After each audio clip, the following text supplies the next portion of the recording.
या 5 गोष्टी कधीच कोणाला सांगू नका. मित्रांनो, आजच्या डिजिटल युगात आपण आपले खाजगी जीवन उघडपणे लोकांसमोर मांडतो. सोशल मीडिया पोस्ट करतो किंवा कोणत्याही ठिकाणी सहजगत्या बोलतो.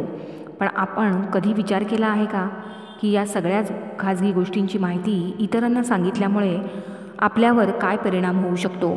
काही गोष्टी अशा असतात ज्या फक्त आपल्यापुरत्याच मर्यादित ठेवायला हव्यात, कारण या गोष्टी बाहेर गेल्यावर त्या नकारात्मक विचारांना किंवा वाईट दृष्टिकोनाला आमंत्रण देऊ शकतात.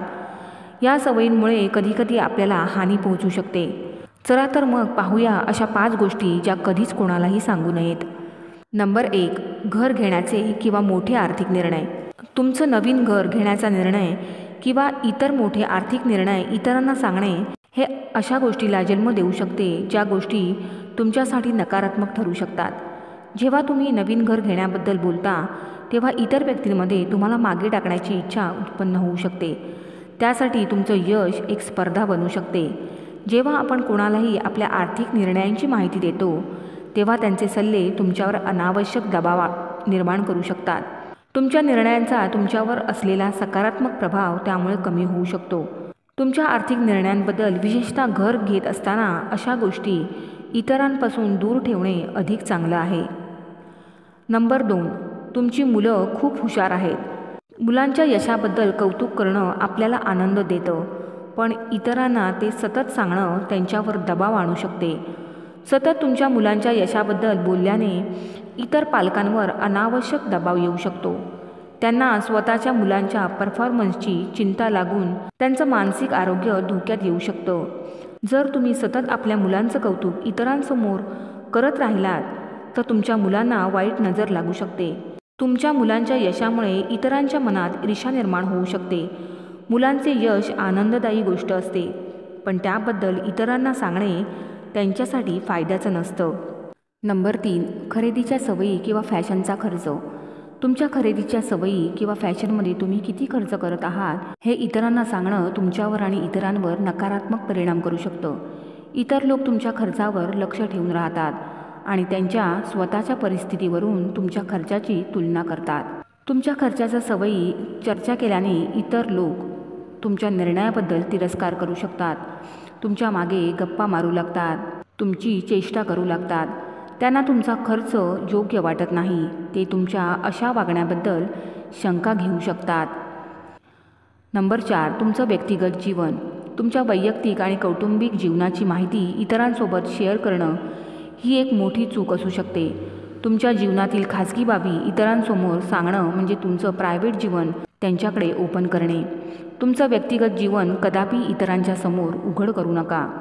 ते तुमचं आणि तुमच्या कुटुंबाचंच असायला हवं. नवरा बायको, सासू सून, जावा जावा अशा नात्यांमध्ये अनेक वेळा खटके उडतात. या गोष्टी म्हणजे झाकली मूठ असते. ती बाहेरच्या लोकांसमोर उघड करणे घातक ठरू शकते. आपण जीवनात अनेक गोष्टी करत असतो आणि त्याबद्दल इतरांशी संवाद साधत असतो, परंतु काही गोष्टी आपल्या मानसिक शांततेसाठी अतिशय महत्त्वपूर्ण असतात. त्या इतरांना सांगणे टाळावे. प्रत्येक गोष्ट जी आपल्या जीवनात महत्त्वाची आहे ती फक्त आपल्या आणि आपल्या जवळच्या लोकांच्या मनाशी संबंधित असायला हवी. जर आपण आपला पगार, घर, मुलांचे यश, शॉपिंगच्या सवयी किंवा वैयक्तिक जीवन मित्रांसमोर सांगायला लागलो तर त्या गोष्टींचा परिणाम आपल्यावर नकारात्मकपणे होऊ शकतो. तुमचे जीवन आणि तुमच्या निर्णयांचे मूल्य समजून घ्या आणि त्यांना योग्य स्थान द्या. इतर लोकांशी केलेली तुलना किंवा त्यांच्या प्रतिक्रियांशी असलेली तुमची असमाधानकारक भावना तुमचा आत्मविश्वास आणि मानसिक शांती घालवू शकते. नंबर 5, तुमचा पगार किंवा उत्पन्न. तुमच्या पगाराची माहिती इतरांना देणे हे खूप साधी गोष्ट वाटू शकते, पण यामुळे अनेक नकारात्मक गोष्टी घडू शकतात. आपल्या पगाराबद्दल बोलणे म्हणजे इतरांच्या मनात आपल्यासोबत तुलना करण्याची भावना निर्माण करणे. जर तुमचा पगार जास्त असेल तर इतरांना त्या गोष्टीचा त्रास होऊ शकतो. जर तुमचा पगार कमी असेल तर तुमच्या पगारावरून इतरांचा अपेक्षाभंग होऊ शकतो. ते तुमची किंमत ठरवू शकतात. यामुळे तुम्ही मानसिक तणावाखाली येऊ शकता. तुमचा पगार किंवा उत्पन्न ही गोष्ट वैयक्तिक आहे. तो कसा वापरायचा हे तुमचं पर्सनल काम आहे. कमी उत्पन्न असूनही समाधानी आयुष्य जगणारे अनेक असतात.